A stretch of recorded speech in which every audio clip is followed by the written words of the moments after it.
You know what a God candle is, right? It's that massive green bar on a price chart that makes everything before it look like noise. The kind of move that changes portfolios overnight. The kind that separates those who saw it coming from those who didn't.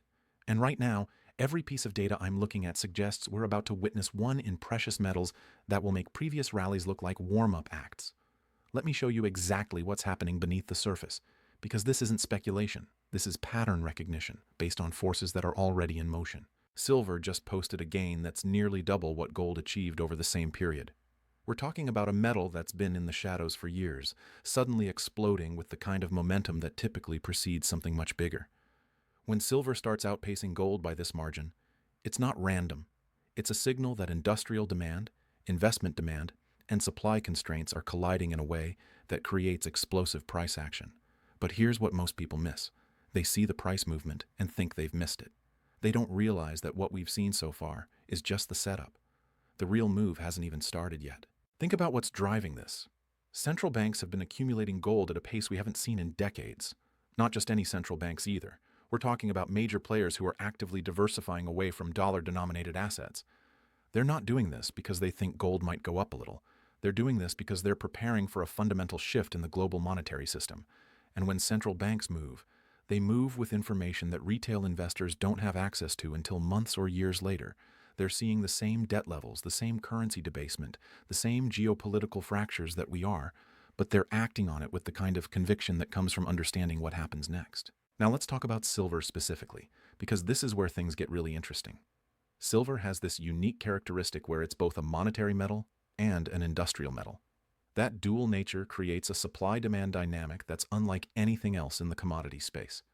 On the industrial side, silver is absolutely critical for solar panels, electric vehicles, electronics, and emerging technologies. As the world pushes toward electrification and renewable energy, silver demand from these sectors isn't just growing, it's accelerating. And here's the kicker. Mine production has been declining. We're using more silver than we're pulling out of the ground, and that deficit is widening. But the monetary side is what's really fascinating right now. Investment demand for silver has been surging as investors recognize that it's massively undervalued relative to gold. The gold-to-silver ratio, which historically averages around 60 to 1, has been way out of whack for years. When that ratio starts compressing, as it's beginning to do now, silver doesn't just catch up to gold, it explodes past it. We've seen this movie before. In the late 70s, silver went from around $5 an ounce to $50 in a matter of months. That wasn't because of some random speculation. It was because the same forces we're seeing today, monetary instability, inflation concerns, and supply constraints, created a perfect storm that sent prices parabolic. And here's what people forget about that era. The move didn't happen all at once. There were stages. First, you had the slow accumulation phase where smart money was quietly building positions. Then you had the breakout phase where prices started moving but most people still thought it was temporary. And then you had the parabolic phase where prices went vertical, and everyone who waited was left scrambling to get in at much higher levels. Right now, we're somewhere between the breakout phase and the parabolic phase. The smart money has already positioned. The breakout is happening. But the real vertical move, the God candle, is still loading. Let me give you some context on what's happening in the physical market, because this is where you see the real stress building. Premiums on physical silver, the amount you pay above the spot price to actually get your hands on the metal, have been elevated for months. That tells you that demand for physical metal is outstripping what's immediately available. Dealers are reporting delays. Mints are struggling to keep up with demand. And this is happening while the paper price, the price you see quoted on exchanges, is still relatively contained. That disconnect between physical and paper markets is a classic sign that the paper market is about to catch up to reality in a violent way. Because here's the thing about precious metals markets. They're heavily influenced by paper contracts, futures, and options that represent far more metal than actually exists. As long as most people are content to trade paper, the system works. But when people start demanding physical delivery, when they want the actual metal in their hands, that's when the whole structure gets tested. And we're starting to see signs that physical demand is overwhelming the paper market's ability to deliver. When that happens, prices don't adjust gradually. They gap up. They move in ways that leave traditional technical analysis in the dust. Now, I want to talk about something that doesn't get enough attention, and that's the role of the COMEX in all of this. The COMEX is where most silver futures trading happens, and it's been the subject of controversy for years because of concerns about price manipulation and the ratio of paper contracts to physical metal. Here's what matters. The COMEX has rules about position limits and delivery obligations, but those rules are designed for normal market conditions. When you get a situation where a large number of contract holders decide they want physical delivery, instead of just rolling their positions forward, the exchange can face a serious problem. We've seen glimpses of this stress before. There have been moments where the COMEX had to scramble to source physical metal to meet delivery obligations, and each time that happens it reveals just how thin the actual physical supply is compared to the paper claims on that supply. If we get a situation where a significant portion of contract holders stand for delivery, where they say we want the actual metal, not just the paper promise, you could see a short squeeze that makes previous moves look tame. Because the entities that are short those contracts would have to either deliver metal they don't have or buy it at whatever price necessary to cover their obligations. That's your God candle scenario. That's the kind of move that happens when market structure breaks down and price has to adjust to reality all at once instead of gradually. Let me paint you a picture of what this looks like in practice. Imagine you're a large institution that's been shorting silver futures as part of a hedging strategy or a bet that prices would stay contained. You've been rolling those positions forward month after month, never actually having to deliver physical metal because most contract holders just settle in cash or roll forward themselves. But then something changes. Maybe it's a geopolitical event. Maybe it's a currency crisis. Maybe it's just a critical mass of investors deciding they want physical exposure. Suddenly, you're facing delivery obligations that you can't meet with the metal you have on hand. So you go into the physical market to buy. But so is everyone else in your position. And the physical market, unlike the paper market, has real constraints. There's only so much metal available at any given price. As you and others start bidding for that limited supply, prices start rising. Fast. And here's where it gets really interesting. As prices rise, it triggers stop losses and margin calls on other short positions. Those entities are now forced to buy as well, adding more fuel to the fire. Meanwhile, investors who were on the sidelines see prices moving and decide they need to get in before it goes higher. That's your momentum buyers adding even more demand. This is how you get a God candle. This is how prices can move 30, 40, 50% in a matter of days or even hours. It's not because of some fundamental change in the metal itself, it's because the market structure that was keeping prices artificially contained suddenly breaks, and price has to find a new equilibrium that reflects actual supply and demand. Now, let's talk about gold for a moment, because what happens in gold has massive implications for silver. Gold has been making new all-time highs, and it's doing so in an environment where real interest rates are elevated. Traditionally, higher real rates are supposed to be negative for gold because gold doesn't pay interest. The fact that gold is rallying despite this headwind tells you that something bigger is at play. What's at play is a loss of confidence in fiat currencies and the institutions that manage them. When central banks are buying gold at record levels, when countries are actively working to reduce their dependence on the dollar, when debt levels are at historic highs with no credible plan to address them, gold becomes the ultimate safe haven. And when gold moves, silver follows. But it doesn't just follow proportionally. Because of silver's smaller market size and its industrial demand component, it tends to amplify gold's moves. If gold goes up 20%, silver might go up 40 or 50%. That leverage is what makes silver so attractive to investors who understand the dynamics at play. Quick aside here, because this is relevant if you're thinking about how to position for this. If you're sitting on a significant amount in retirement accounts, there are ways to get exposure to physical precious metals within those accounts without triggering tax penalties. I put together a guide on how gold IRAs work. It's in the description if you want to check it out. Covers the mechanics, the rules, what to watch out for. Worth looking at if you're thinking about protecting retirement savings with hard assets. Anyway, back to where this is headed, because the question isn't really whether precious metals are going higher. The data, the fundamentals, the technical setup, all of it points in the same direction. The question is how high and how fast. And that's where understanding market psychology becomes critical. Markets don't move in straight lines. They move in waves, with periods of consolidation followed by explosive moves. Right now, we're in a consolidation phase after a significant run-up. Prices are building energy, coiling like a spring. When that spring releases, when we get the catalyst that breaks prices out of this consolidation, that's when you see the kind of move that defines a market cycle. That's your God candle. What could that catalyst be? There are several possibilities.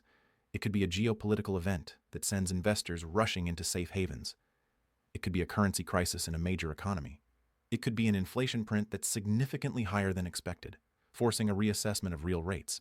It could be a default or restructuring of sovereign debt that calls into question the stability of the entire financial system. Or it could be something in the physical market itself.